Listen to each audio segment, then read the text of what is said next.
Well, tutorial classes. You might have heard of object-oriented programming so much.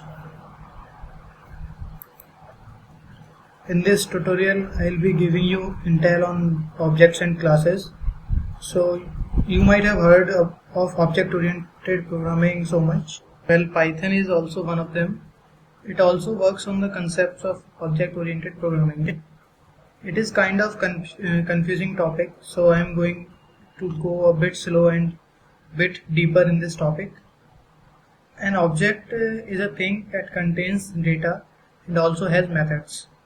Now, a method in an object is pretty much a function, just like a function, but you call a method when it's inside any object, and it also uses data from that exact same object. Okay, so this was object. So now let's move to what is class, and then we'll go to object details. Okay, we have used many of Python built-in types. Okay, now we are going to define a new type. As an example, we'll create a type called point. Okay, that represents a point in two-dimensional space. In mathematical notation, points are often written in parentheses. Okay, like this, points are written x comma y. Okay, so x represents the x-axis coordinate and y represents the y-axis coordinate. So we could store two different values in it as considering x and y as separate variables. We could store the coordinates as elements in a list or a tuple. We could create a new type to represent points as objects. Okay, creating a new type is a little more complicated than the other options. Okay, so the user defined type which we are talking here is called class. A class definition looks like this. First we type in the keyword class, then space, and then the class name. It can be anything except keywords, so I'm going to name it point class. Okay, and then colon. Keep in mind that you do not use parentheses after the point as we did in function definition. Okay, so after that you press enter and you get indented, so you can write the definition of the class. So let me write and comment in this.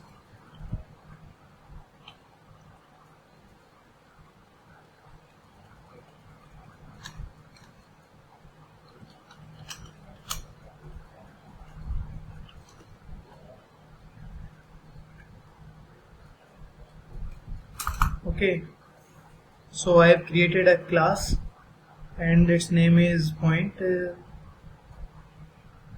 Okay, so you can define variables and function inside a class definition, but we'll get back to that later.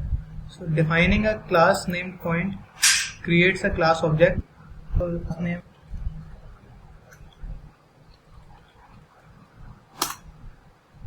Okay, you can see that point is defined at the top level, so it is shown as the full name main point, and its type is class, as I have told you earlier that it is a class object. Okay. The class object is like a factory for creating objects.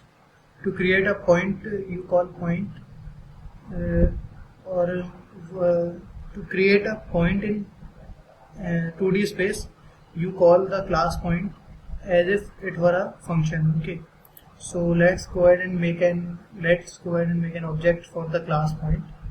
So you can name anything your object other than keywords. So I'm going to name my object blank. Blank equals to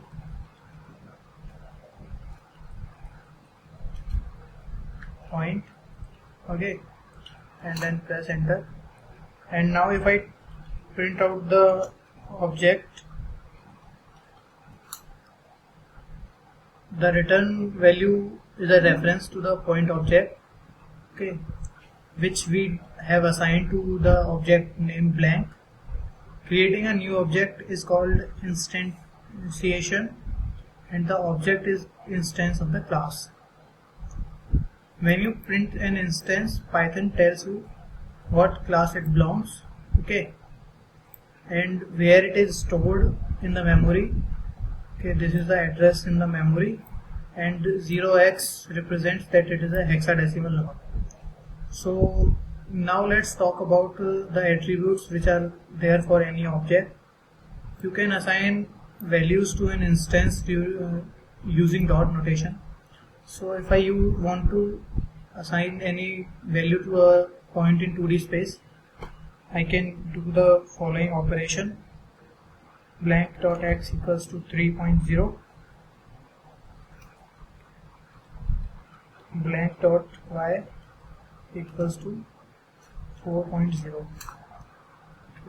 This syntax is similar to the syntax when we select a variable from a module, or when we use a method from a module, such as math.py, math.square root, or math.power PW. In this case, we are assigning the values of coordinate x and y in our object blank. So if I type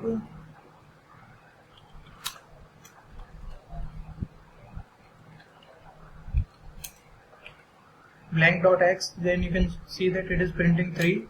So but if I type blank.y, you can see it is printing 4. The expression blank.x means go to the object blank, okay, go to object blank, and it refers to and get the value of x. Sorry, it's saying is that when you want to assign any value with the help of object, you type blank.x, but what its meaning is, it says that go to the object blank refers to and get the value of x. So in other words, you can say that the object blank refers to the class point and get the value of x in the class point. And you can see that there is no conflict between the variable x and the attribute x, okay. So this is attribute x, and if I use directly, it's like x equals to blank.x, and this is a simple variable x. You can use dot notation as part of any expression. For example, if you want type print ampersand g comma ampersand g, not ampersand, percentage, and then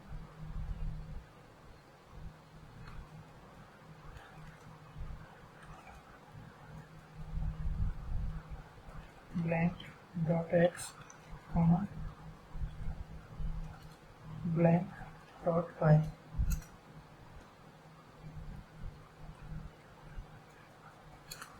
So you need to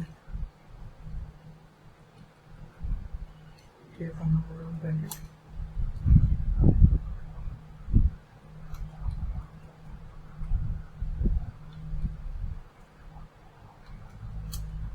So you can see that it has printed out the value of blank.x and blank.y as a coordinate in 2D space. So this was attributes. Sometimes it is understood that what should be the attributes of an object, okay, but sometimes you have to make the decision yourself. So for to get the knowledge of classes more, let's take an example of a rectangles class. What attributes would you use to specify the location and size of a rectangle? Okay, you can ignore angle because you know that either a rectangle is vertical or horizontal. So there are at least two possibilities. You can specify two opposing corners of the rectangle and you can construct a rectangle. And the second possibility is you specify one corner and the width and height of the rectangle. So let's define the class rectangle.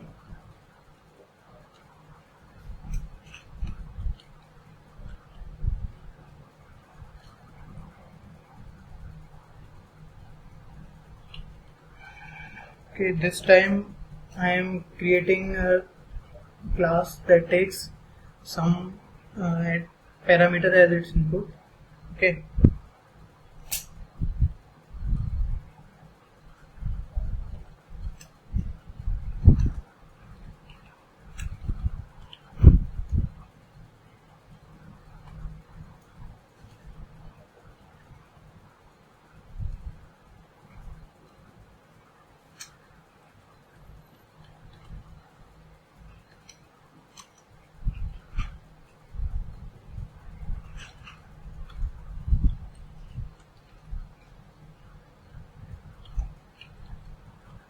and these will be the attributes of this class.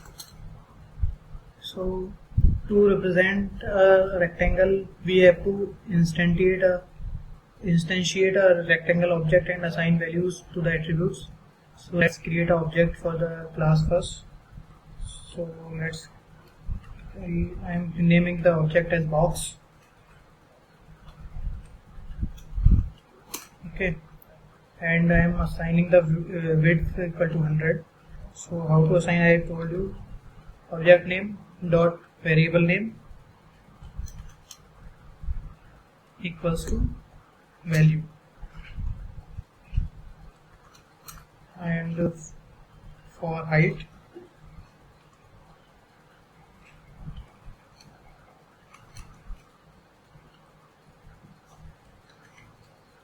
okay, and to assign a corner value to the class, I am going to use the point class which I have created earlier. So I am going to name an object attribute of class rectangle as an object of point class. So box dot corner equals to point. So the attribute corner of the class rectangle with the object box is the object of class point. Okay, and I am assigning the 2D variable, two-dimensional point as 0, 0. So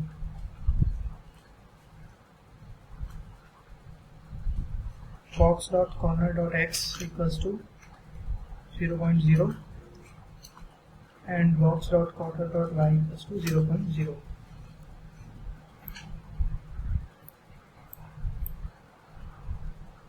So you know that box.corner.x means the object of point class which is named box.corner go to the variable name x and assign it to value 0.0.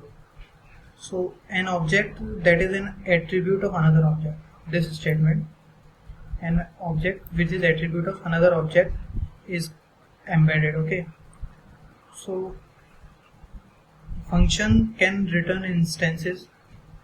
For example, if I want to find the center of the rectangle which I have created, let me define a function for this. Def find center,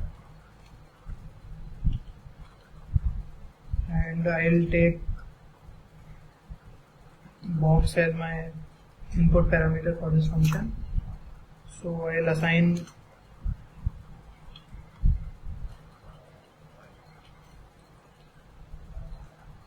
I have assigned the object to the class point, and to get the values from the class point, I'll take p.x equals to box.corner.x plus box dot width divided by 2. Okay, and similarly for the y coordinate, p dot y equals to box dot corner dot y plus box dot height divided by 2.0, and then I'll return the value p. Okay, so here is an example that passes box as an argument and assign the resulting 2D point to center. Okay, and this is how we are doing this. Center equals to find underscore center, and then passing the argument box inside it. So now let's print the value of the center.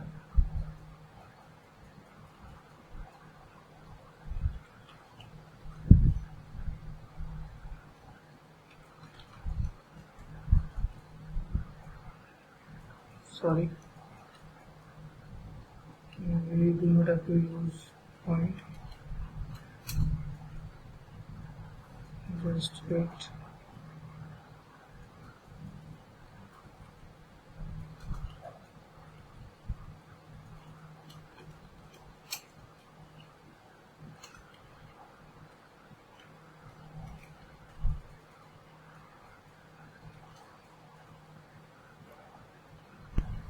Sorry, I forgot to create the function print point, so let me create it now.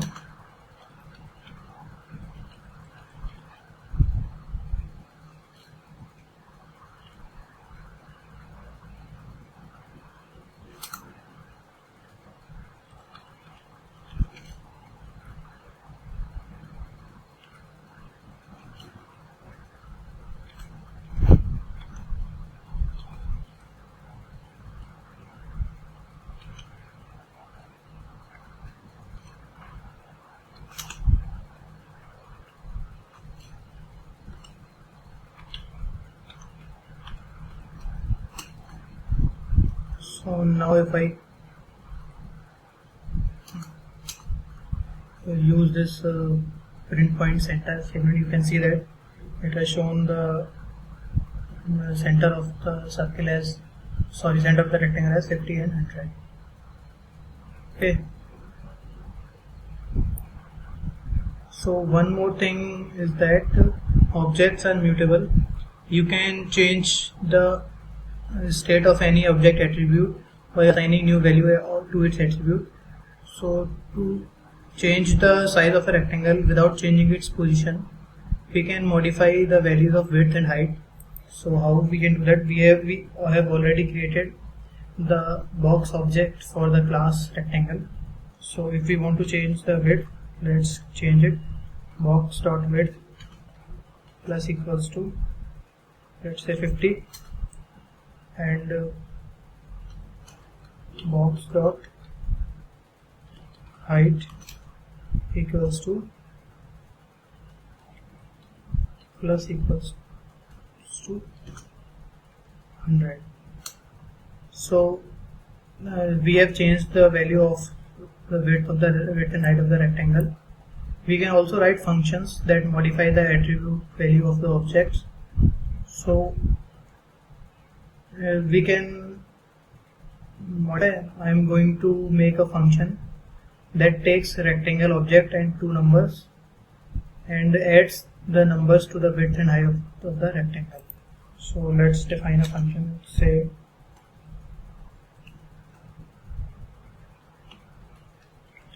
grow rectangle, and it will take 3 parameters as its input: rectangle, comma,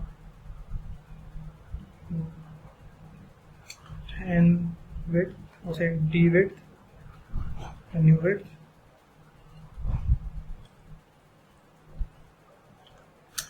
new height. Okay, and rect dot width plus equals to dWidth, rect dot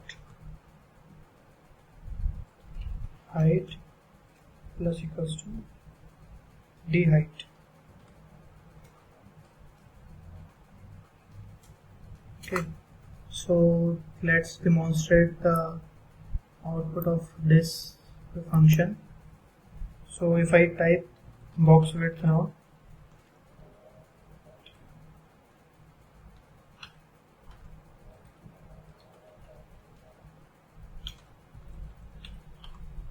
box width and box height, so you can see that width is 150 and height is 300 because I changed them by 50 and 100 here. So if I want to grow the rectangle or increase the value of width and height, I'll use the function grow rectangle, and instead of rect I'll use box as my object, and I'll use dWidth as 50 and dHeight as 100 to increase the value of height and width and height by 50 and 100. Okay, so now if I print the height and width of the rectangle, you can see that it has increased by 50 and 100 respectively. Inside the function, this variable rect is an alias for the object box. So if the function modifies rect, box automatically changes. So aliasing can make a program difficult to read because changes in one place might have unexpected effects in another place. So it is hard to keep the track of all such variables that might refer to a given object. So copying an object is often an alternative to aliasing. The copy module contains a function called copy that can duplicate any object. So let me demonstrate its effect to you. So if now I am creating a new object for a class point, okay, and I am assigning the value of x and y, that is 3 and 4 again.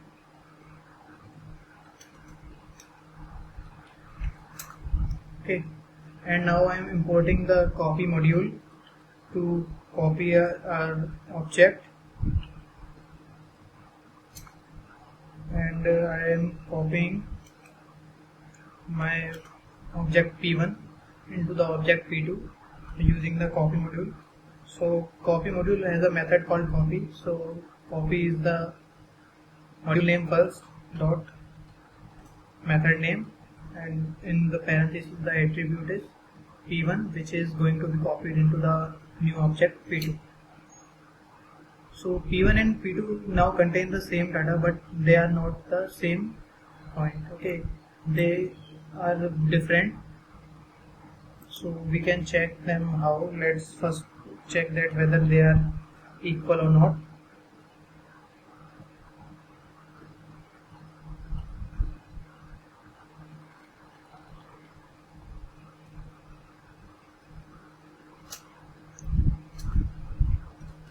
You can see that they have equal values.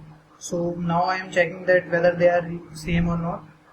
So if I check P1 is P2, it is showing false, and P1 equal P2, it is also showing false. It means that P1 and P2 are not the same object, which is what we have expected. And the